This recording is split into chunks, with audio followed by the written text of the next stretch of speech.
Θα ξεκινήσουμε την εκπομπή με τις Πανελλήνιες. Θα βοηθήσουμε τους μαθητές, τους οποίους ευχόμαστε καθημερινά καλή επιτυχία και μακάρι να την έχουν όλοι. Θα μας βοηθήσει όμως για τις εξετάσεις, γιατί αν πούμε ότι οι δημοσιογράφοι τα ξέρουν όλα, νομίζω ότι δεν είναι και το σωστό. Υπάρχουν κατάλληλοι άνθρωποι οι οποίοι έχουν σπουδάσει αυτό για το οποίο θα μας βοηθήσει, όπως η κυρία Στέλλα Τασίου, η οποία είναι οικονομολόγος από το Φροντιστήριο Εξέλιξης και είναι εδώ στην παρέα μας. Καλώς ήρθατε. Καλησπέρα, καλώς σας βρήκα. Λοιπόν, καταρχάς, μέχρι τώρα τα θέματα τα οποία δίνουν οι μαθητές και αυτά τα οποία πέφτουν είναι βατά, όπως το λέμε και χρησιμοποιούμε αυτή την έκφραση? Στα μαθηματικά προχθές όχι, δεν ήταν βατά, ήταν λίγο δύσκολα, ήταν για μαθητές πολύ καλά προετοιμασμένους και όχι θεωρητικής κατεύθυνσης, πιο πολύ τεχνολογικής και θετικής. Σήμερα ήταν βατά, αλλά πάλι για πολύ καλά διαβασμένους μαθητές. Ένας μαθητής ο οποίος έκανε μόνο επιλογές, δεν διάβασε όλη τη χρονιά, προφανώς δεν θα μπορούσε να γράψει. Δεν πρέπει όμως να χάνουν οι μαθητές την αισιοδοξία τους. Όχι. Θα συνεχίσουν. Συνεχίζουμε κανονικά. Το μάθημα που δώσαμε πέρασε και από εδώ και πέρα συνεχίζουμε για το επόμενο κάθε φορά. Ξέρετε τι είδα? Σε κάποιες περιοχές, συνήθως στην Αθήνα, βλέπω ότι τους πιάνει αυτός ο πανικός. Προέρχεται και από το σπίτι όμως, και το λέω καθημερινά, δεν πρέπει να πιέζουν τα παιδιά. Προφανώς. Εντάξει, δεν πέρασαν. Τι να κάνουμε? Οι γονείς έχουν περισσότερους στόχους από τα παιδιά πολλές φορές. Είναι η αλήθεια. Εντάξει, τι να κάνουμε. Ναι, όχι πίεση λοιπόν προς τους γονείς, προσοχή, όχι πίεση. Έτσι. Λοιπόν, πάμε να δούμε την κάρτα μας. Όσο βλέπουμε την κάρτα θα μας εξηγεί η Στέλλα, μου επιτρέψει τον Νίκο, έτσι. Προφανώς. Η Στέλλα, το τι βλέπουμε και το τι έπεσε σήμερα για αυτούς οι οποίοι μας παρακολουθείτε λοιπόν τώρα. Ωραία. Οι πανελλαδικές στο μάθημα της Αρχαίας Οργάνωσης Διοίκησης Επιχειρήσεων χωρίζονται σε δύο ομάδες. Είναι η ομάδα πρώτη και η ομάδα δεύτερη. Να τα δούμε αναλυτικά. Η ομάδα πρώτη ξεκινάει με το θέμα Α, οι οποίες είναι να απαντήσουμε κάποιες ερωτήσεις σωστό ή λάθος. Είναι η ερώτηση Α1α.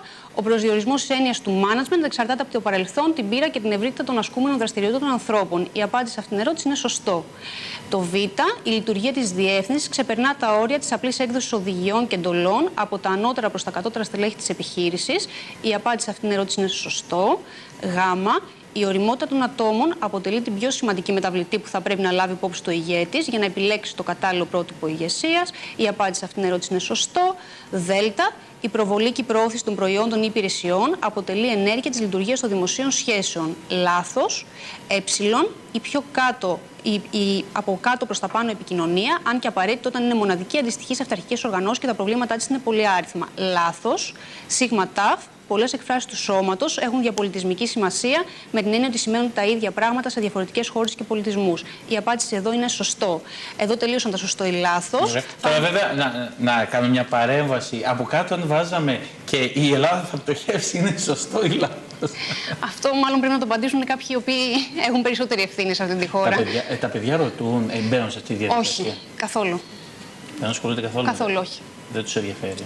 Ίσως είναι προσιλωμένοι πιο πολύ στα μαθήματα. Ο στόχος είναι να περάσουν κάπου, να φύγουν από το σπίτι τους, μέχρι εκεί. Λοιπόν, πάμε στην επόμενη κάρτα, Δημήτρη.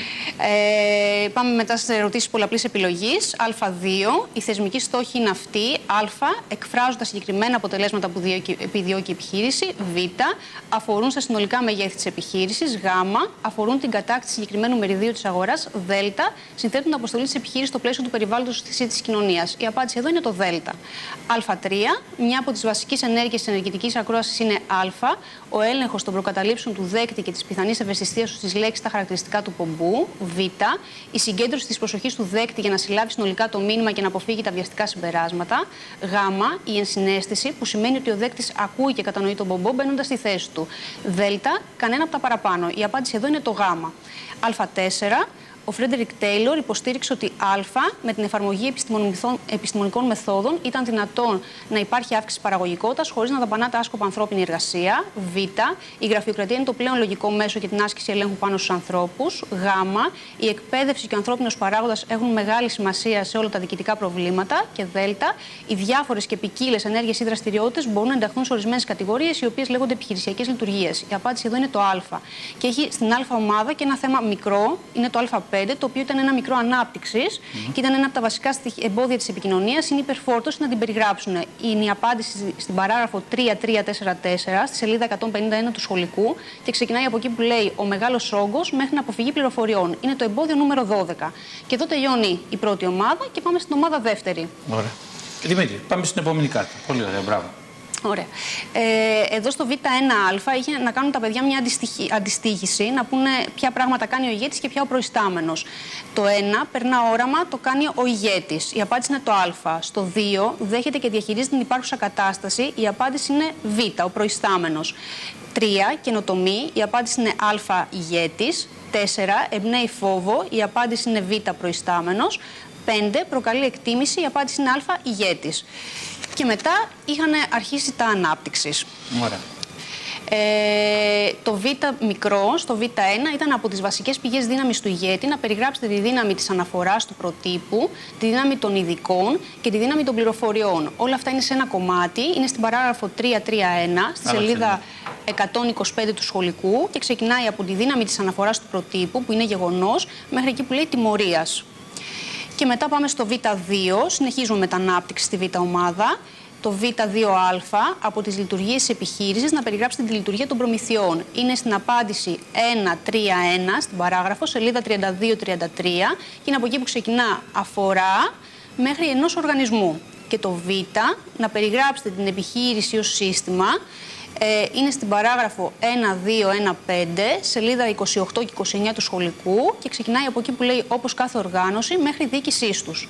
Και το τελευταίο, το Β3, το α, να περιγράψετε τα πιο συνήθη προβλήματα ή μειονεκτήματα λειτουργίας των ομάδων, είναι στην παράγραφο 3.3.3.3, στη σελίδα 137 του σχολικού και ξεκινάει από εκεί που λέει τα πλεονεκτήματα μέχρι το επικρατεί πλειοψηφία. Και το β, που ήταν στο ίδιο κομμάτι ακριβώς από κάτω, δηλαδή πάλι στην ίδια παράγραφο, 3.3.3.3, σελίδα 137 του σχολικού, να περιγράψετε το αρνητικό χαρακτηριστικό λειτουργίας των ομάδων, το οποίο αποκαλείται ομαδική σκέψη. Και είναι από εκεί που ξεκινάει ιδιαίτερα αρνητικό χαρακτηριστικό μέχρι το εκτός ομάδας.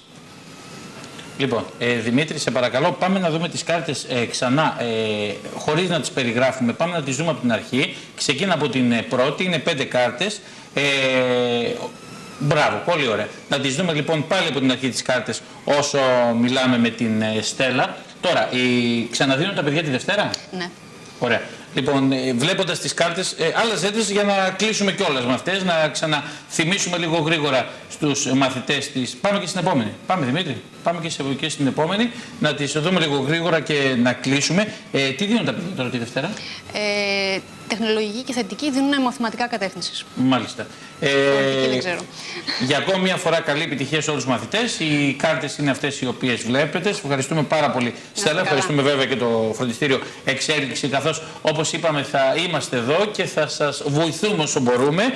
Δεν υπάρχει λόγος για άγχος. Το ξαναλέμε και προς τους γονείς. Μην τα πιέζετε τα παιδιά, βλέπετε τι γίνεται, αρχίζουν, παθαίνουν κρίση πανικού, αρχίζουν υποθυμούν, μην τα πιέζετε. Αυτά γνωρίζουν ή γνωρίζουν τα ίδια τα παιδιά ότι πρέπει να διαβάσουν για να πάνε. Και βέβαια κάποιος ο οποίος δεν έχει διαβάσει όλη τη χρονιά νομίζω ότι όσο και να το τρέξει στο τέλος και ό,τι μαγικά και να κάνετε. Πόσο μαγικά. Ναι. Λοιπόν, ευχαριστώ πάρα πολύ. Κανονικά θα ήθελα να κάνουμε και κουβέντα σαν οικονομολόγος για την οικονομία της χώρας, αλλά νομίζω κανείς δεν μπορεί να προβλέψει. Αυτή είναι η αλήθεια. Και τίποτα. Λοιπόν, ευχαριστώ πολύ, Στέλλα. Να είστε καλά.